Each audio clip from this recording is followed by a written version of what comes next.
बाबूलाल मरांडी, बंधु तिर्की और प्रदीप यादव का जो यह मामला है वो स्पीकर कोर्ट में चला गया है। तो अब क्या आपको लगता है कि जो ये सब हो रहा है किसी के इशारे पे हो रहा है? देखिए, स्पीकर के न्यायाधिकरण के मामले में पूरा मामला है, इस पर कोई टिप्पणी करना उचित नहीं है। लेकिन ये बड़ा विचित्र मामला है। विचित्र इसलिए कि ना इसमें कोई शिकायत करता है, ना कोई गवाह, यानी ना कोई मुद्दालय है, ना कोई मुद्दई है, फिर भी ये मामला चल रहा है।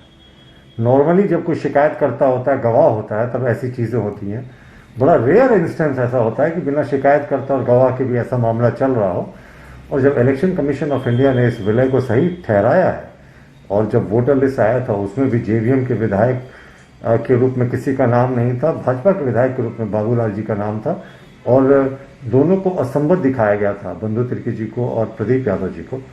उसके बाद भी अगर इस तरह की नोटिसेस होती हैं तो ये गैर उचित है और हम मानते हैं कि कहीं ना कहीं राजनीति तो हो रही है, क्योंकि मुख्यमंत्री हेमंत सोरेन जी ने स्पष्ट रूप से कहा था कि भारतीय जनता पार्टी विपक्ष के नेता पद के लिए तरस जाएगी।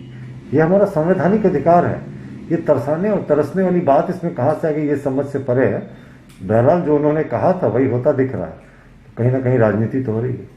उन्होंने ये भी कहा है कि जेएमएम और कांग्रेस ने कहा है कि पहले आप अपना अभी तक सचेतक नहीं चुन पाए।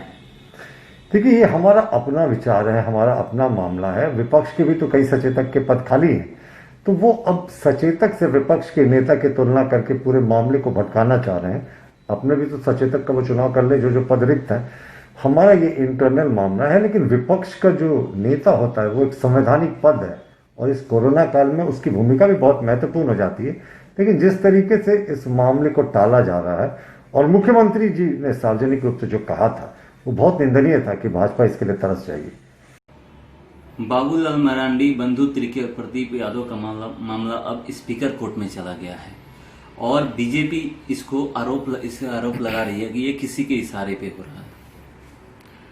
देखिए, बीजेपी नेताओं से ये पूछना चाहिए कि प्रतिपक्ष के नेता का जो मान्यता देना है उसमें अगर किसी का इशारा है, उनकी पार्टी ने, उनके दल ने तो अभी तक सचेतक अपना नियुक्त नहीं किया, उप सचेतक नियुक्त नहीं किया, उसमें किसका इशारा है?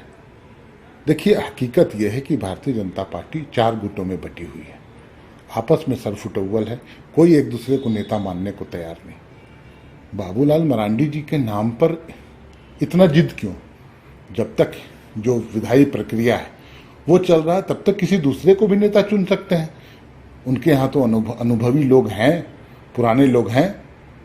फिर ऐसे व्यक्ति को नेता चुनने की जिद क्यों, जो कहा करता था कि मैं कुतुब मीनार से कूद जाऊंगा, संन्यास ले लूंगा, बीजेपी में नहीं जाऊंगा। तो आखिर क्या मजबूरी है?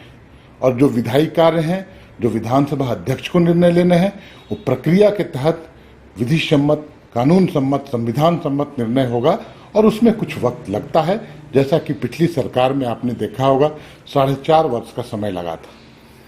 तो इस तरह की, मेरा तो सुझाव होगा कि इस तरह की हठ न करके किसी दूसरे को प्रतिपक्ष का नेता के नाम में आगे बढ़ाया जा सकता है। और सचेतक और उप सचेतक ये लोग अभी तक नहीं बना पाए हैं, तो आप अंदाजा लगा सकते हैं कि इनकी पार्टी के अंदर की स्थिति क्या है। नेता प्रतिपक्ष के लिए तो अब तो लगता है कि लंबा इंतजार हो जाएगा। नहीं, ये मैं नहीं बता सकता। ये विधानसभा अध्यक्ष हैं और मुझे लगता है कि उनकी अदालत जो सुनवाई करेगी और एक प्रक्रिया के तहत सभी पक्षों को सुनने के बाद जो विधि सम्मत निर्णय आएगा, और उस निर्णय को आने में जो भी समय लगेगा, विधानसभा अध्यक्ष को कोई डिक्टेट नहीं कर सकता। उनका अपना अदालत है, अपना कोर्ट है। और बाबूलाल मरांडी जी तो 4.5 वर्ष इन्होंने भी झेला है पिछली सरकार में। तो इस बार इतनी जल्दबाजी की आवश्यकता नहीं है। इसमें इंतजार करना चाहिए, सब्र करना चाहिए और विधानसभा अध्यक्ष पर भरोसा करना चाहिए। बाबूलाल मरांडी, बंधु तिर्की और प्रदीप यादव का मामला अब स्पीकर कोर्ट में चला गया है। इस पर कांग्रेस की क्या राय है और अब बीजेपी का जो नेता प्रतिपक्ष का इंतजार लंबा हो जाएगा? और बीजेपी का ये भी कहना है कि ये जो हो रहा है सब किसी के इशारे पे हो रहा है। देखिए, वो बयान बहादुर हैं, हम कर्म बहादुर हैं। और अब थोड़ी गया है मामला स्पीकर के कोर्ट में।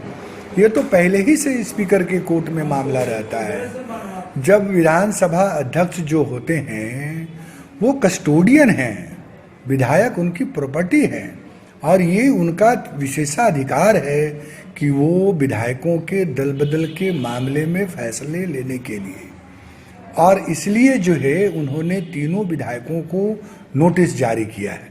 सिर्फ बाबूलाल जी को तो नोटिस जारी नहीं किया, प्रदीप यादव जी को भी नोटिस जारी किया है, बंधु तिर्की जी को भी नोटिस जारी किया है।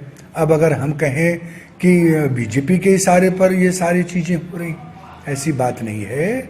संविधान के ज्ञाताओं से वो जानकारी ले रहे हैं और लंबा खिंच जाएगा और छोटा हो जाएगा, ये सब बातें जो है वो कोई इसमें दम नहीं है। विधानसभा अध्यक्ष समयानुकूल हर निर्णय करेंगे और उनके अधिकार में है, उनके विशेषाधिकार हैं कि वो किस प्रकार से जो है नोटिस करेंगे और कैसे इसका निर्णय करेंगे। थोड़ा सब्र रखना चाहिए बीजेपी को। बल्कि मैं आपके तरफ से उनसे निवेदन करूंगा कि आप अपने दल का सचेतक तो आप तय नहीं कर पा रहे हैं, वो तो आपको तय करना है। तब आपके यहाँ जो है ये संभव नहीं हो पा रहा है कि कौन आपकी पार्टी का सचेतक होगा।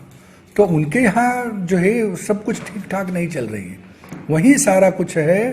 तो कोई बीजेपी के कोई नेता कुछ कहते हैं। अगर इतना ही जल्दीबाजी है आपको प्रतिपक्ष के नेता के लिए, तो बाबूलाल जी की जगह किसी और को आप बना दीजिए, देखिए तुरंत हो जाता है कि नहीं कौन नेता प्रतिपक्ष का फैसला। लेकिन चूंकि आपको उसमें जो है राजनीति करनी है तो आप राजनीति कर सकते हैं।